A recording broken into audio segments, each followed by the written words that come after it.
Tonight, President Trump is determined to try and end this war and stop the killing. as the world awaits Friday's summit between President Trump and Vladimir Putin, The two largest nuclear powers in the world will sit down to talk about the war in Ukraine, a war that Russia started and America has tried to prevent from expanding. a look at what to expect and the potential to bring about a ceasefire. Plus, The homeless community is the meek, and the meek shall inherit the earth. the president's plan to rid the nation's capital of homeless encampments. And the expanding battle over states redistricting. All this and more tonight on Faith Nation.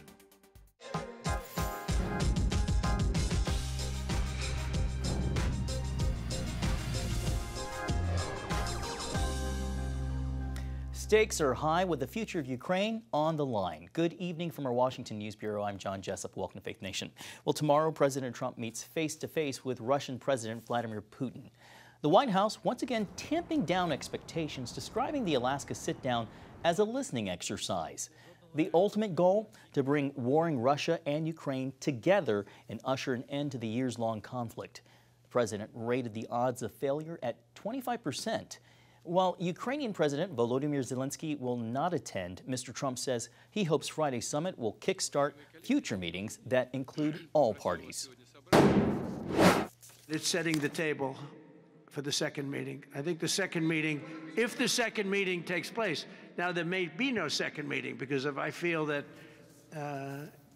it's not appropriate to have it because I didn't get the answers that we have to have, then we're not going to have a second meeting.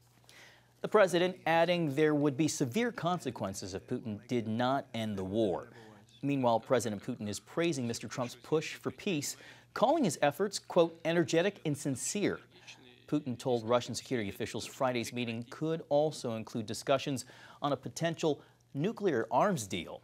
The current agreement between the United States and Russia expires in February. Well, CBN senior international correspondent George Thomas has traveled to some of the most devastated areas of Ukraine since the Russia invasion, and he joins us now for more. George, you have traveled to Ukraine extensively. You've reported on Vladimir Putin over the decades. What are you expecting to see during this meeting? Look, from the Washington, D.C. standpoint, Trump wants the shooting to stop. Putin, you need to stop lobbing your intercontinental ballistic missiles. Stop with these Iranian-made Shahed drones, thousands of them that have hit Ukraine since the war started.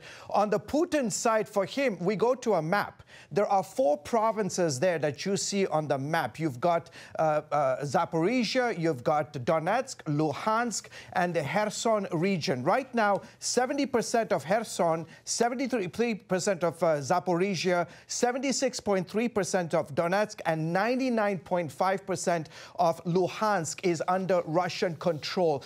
If you want the fighting to stop, he's going to say to President Trump, if you want the fighting to stop, the shooting to stop, tell the Ukrainians to back up and we take control of all 4 provinces.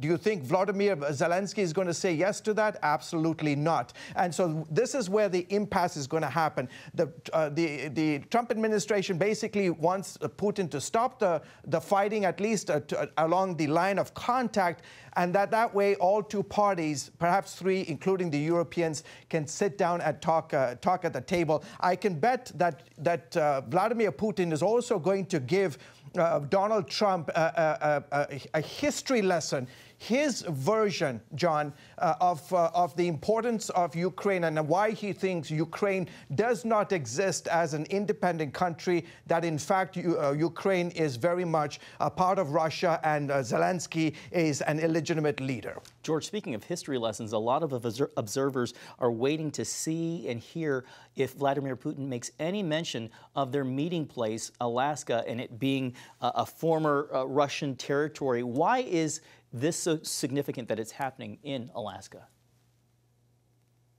Yeah, just a quick history lesson there. You're exactly right. Back in 1867, the Tsars sold what used to be a Russian territory, Alaska, belonging to the Russians, sold it to the Americans for a price tag of about $7 million.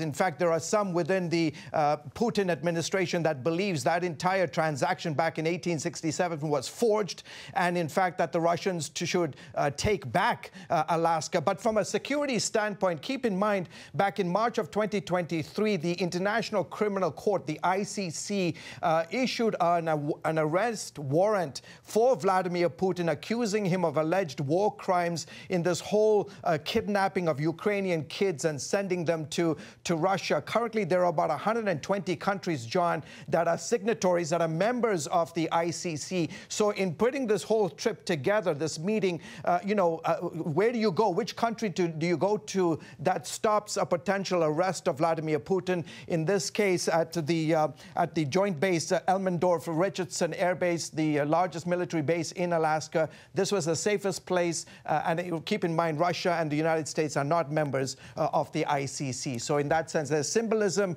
in this whole idea of a country of territory swap, and going back to 1867, of the fact that the Russians used to own Alaska at one point. You mentioned one of the most underreported aspects of the war, the stolen children, some tens of thousands of kids. George, you spent time on the ground in Ukraine reporting on Russia's invasion. Can you talk about your experience and then also what life has been like for Ukrainians since early 2022?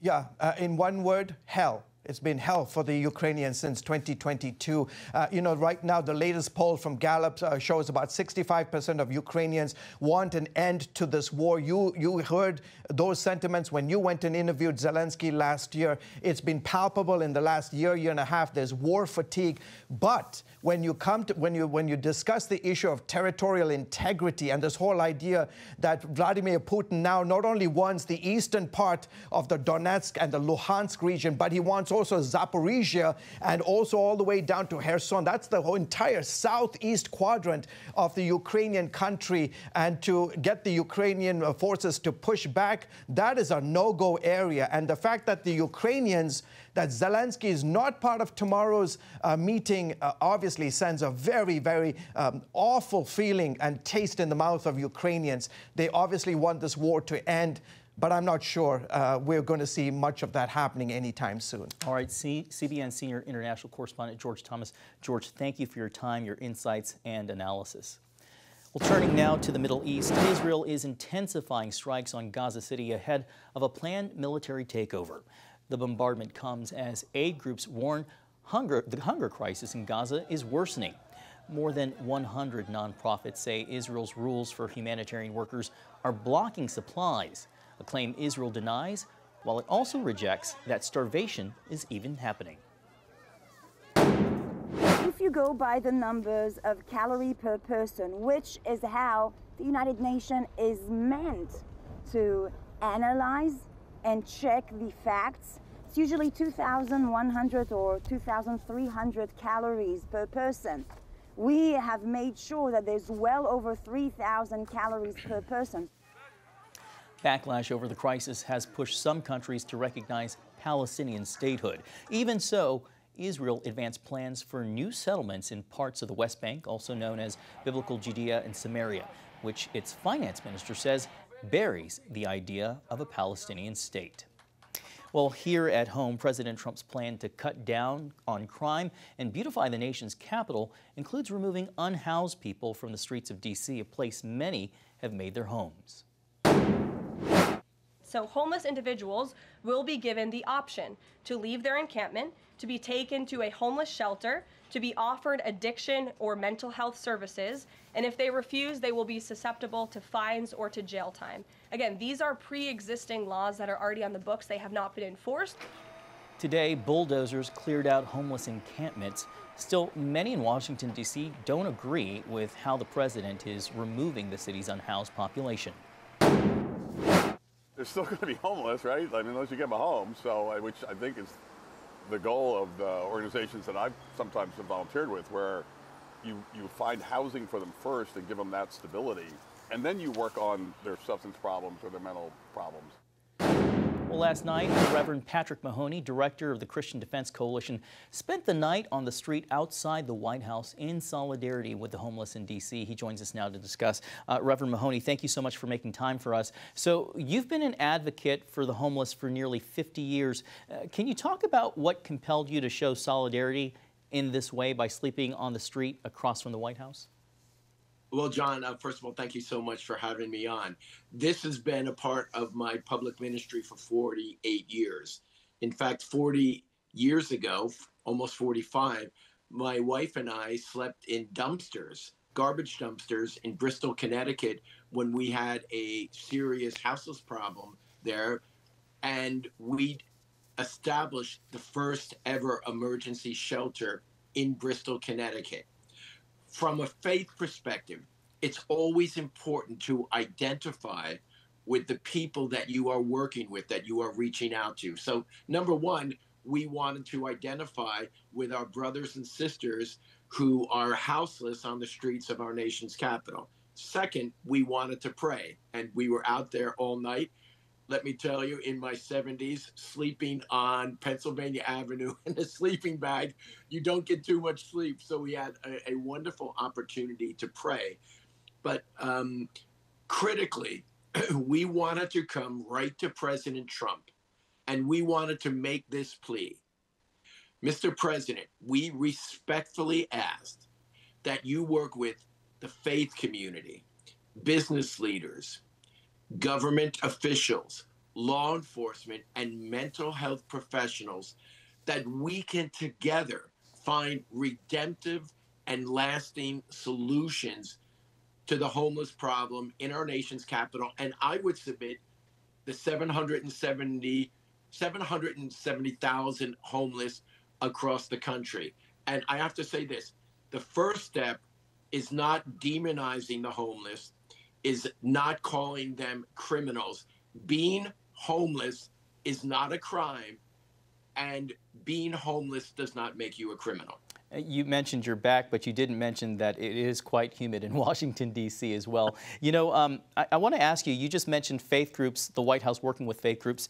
How would you like to see the White House work with faith-based groups when it comes to addressing homelessness? Well, you make a great point, and I was on the phone all this morning, and we are looking right now to set up a meeting with HUD Secretary Turner to start working. Remember, I think we have to realize there are 350,000 church congregations in America and scores in our nation's capital. We can play a vital role. And if people are watching this program now and saying, oh, what can I do outside of prayer? Well, certainly you can volunteer at the local shelters and community programs that serve this most needy population. Mm-hmm. But also, we can start involving the church. So I would tell the Trump administration, there's a unique and historic opportunity. The churches are willing to work to provide our resources, to open our doors to spiritual, material, emotional help. And he has an asset here in the nation's capital and across the country to really find lasting solutions. All right. Problem. We're going to have to leave it there. The Rev Patrick Mahoney, thank you so much for your time and shedding light on this issue. Thank you so much. Well, still to come, from the Lone Star State to the Golden State, the scramble to redraw congressional districts and what they could mean for future elections. Welcome back. The controversial redistricting battle intensifies in Texas as Democrats fled to other states to block Republicans' attempt to gain more congressional seats. The issue has migrated to other parts of the country. Capitol Hill correspondent Michelle London has been keeping a close watch on California. London, talk to us about California and why everyone was watching and listening to what Governor Gavin Newsom had to say about countering the GOP's efforts in Texas. Well, John, Governor Newsom made it clear he's fighting fire with fire. As a direct response, Newsom has pledged to move forward with plans for redistricting in California. He's also proposing putting forward a ballot measure that would bypass the independent redistricting commission for the next 3 midterm election cycles, and that includes this coming one in 2026. The California governor says he'll consider reverting to the existing system after 2030. Now, he held a briefing earlier. He called it election rigging. Here's what he told reporters. Today is Liberation Day in the state of California. And as Senator Schiff said, Donald Trump, you have poked the bear, and we will punch back. Here's the good thing about California, folks. We're the size of 21 state populations combined. We're the 4th largest economy in the world. We're not a small, isolated state. I know they say don't mess with Texas. Well, don't mess with the great Golden State. And what's interesting is Newsom's announcement comes despite new polling. It finds the majority of Californians, 64%, prefer redistricting handled by the independent commission. Only 36% of California voters support returning congressional redistricting authority to the state legislature. Now, Newsom's aim is to get the matter before California voters during a special election come this fall. So the standoff in Texas is now into its 2nd week, and I know you recently spoke with New York Democratic Congressman Richie Torres on the effects this could have even in his own state and beyond. Yeah, that's right. I recently traveled to New York to meet Rev Torres in his South Bronx district. As for the current battle happening in Texas, he believes this will set off a national redistricting arms race, telling me this shouldn't be happening mid-decade. Listen. I wish every state would honor the tradition of redistricting every 10 years after the census. But if Texas is going to redistrict mid-decade, then states like New York have no choice. I mean, to do nothing would constitute unilateral disarmament. So it's, I see it as a tragic necessity. And many Democrats have echoed Torres' message there on keeping that tradition and redistricting once every 10 years. Lastly, London, so with regard to Texas, what happens next? Well, Texas Republicans are still unable to approve new congressional districts to meet President Trump's demands. Texas Republican leaders say they are prepared to end their now stalemated special session, which includes the proposed new maps. Texas Rep. Jean Wu speaking out from Chicago on the matter yesterday. As the search continues for dozens of missing Texas Democrats who remain in the states they fled to, Texas House Speaker Dustin Burrows says officers are set up outside the homes of these absent members' homes. Burrows saying, quote, "You can go to another city, but you cannot escape your responsibility to the people of Texas." John. All right, Capitol Hill correspondent Michelle London. Thanks, Michelle. And we'll be back right after the break. Welcome back. The Trump administration is considering reclassifying marijuana on the federal level. Right now, it's a Category 1 drug on the level of heroin and LSD. The change could open up more access to the drug. CBN medical reporter Lori Johnson explains what's at stake. Reducing marijuana from a Schedule 1 to a Schedule 3 drug means cannabis shops will enjoy a reduced tax burden and greater access to banking. It would also expand research opportunities into marijuana's therapeutic potential. The president told reporters it's important to make the right decision because marijuana is a complicated subject. I've heard great things having to do with medical, and I've had bad things having to do with just about everything else. But medical and, for pain and various things, I've heard some pretty good things. But for other things, I've heard some pretty bad things. Last year on Truth Social, the president appeared to support reclassification by posting his administration will focus on research to unlock the medical uses of marijuana to a Schedule 3 drug and support safe banking for state-authorized companies and states' rights to pass marijuana laws. Marijuana is legal in 40 states for medical use. It's lawful to use recreationally in 24 states. That easy accessibility, coupled with high THC content, which makes today's pot more potent, has led to a sharp increase in cannabis poisonings, more than 22,000 last year, up from 930 in 2009. Frequently, young children are among that number. I have taken care of numerous children over the years who have unfortunately gotten into parents, friends, relatives, marijuana or THC gummies and other candies, right? Because they come in cute little packages. They're colorful. They often look just like candy. Overdoses can create severe symptoms like heart palpitations and agitation that often lead to hospitalization. They may exhibit hallucinations, so they may be seeing or hearing things that are not there, which, as you can imagine, can be scary. Other people may have some gastrointestinal symptoms like nausea, vomiting, and things of that nature. It's not only the health consequences that are raising concerns. Some warn of the spiritual dangers of marijuana. I think for Christians, they should heed what the Bible says in 1 Peter, that we should be sober and alert. I think that if you're somebody who believes the Bible, you should look to verses like that and see that obviously getting high, whether it's marijuana or any other drug, not a very good idea. The group Smart Approaches to Marijuana wants the Trump administration to keep the drug as a Schedule I substance. They're inviting those who share their concern to log on to noschedule3.com to sign the petition. Then when you're done with that, you can go to our website, learnaboutsam.org. And there we have the steps for you to take to write to the White House. And then finally, you can go on social media, get on X, tag the president, tag the vice president. Let them know that you don't want them to reschedule marijuana. President Trump says he'll make a decision on reclassification within the next few weeks. Lori Johnson, CBN News. Finally tonight, a Southern California dog and its daily routine are capturing hearts across the country. One heart in particular, the heart of the neighbor.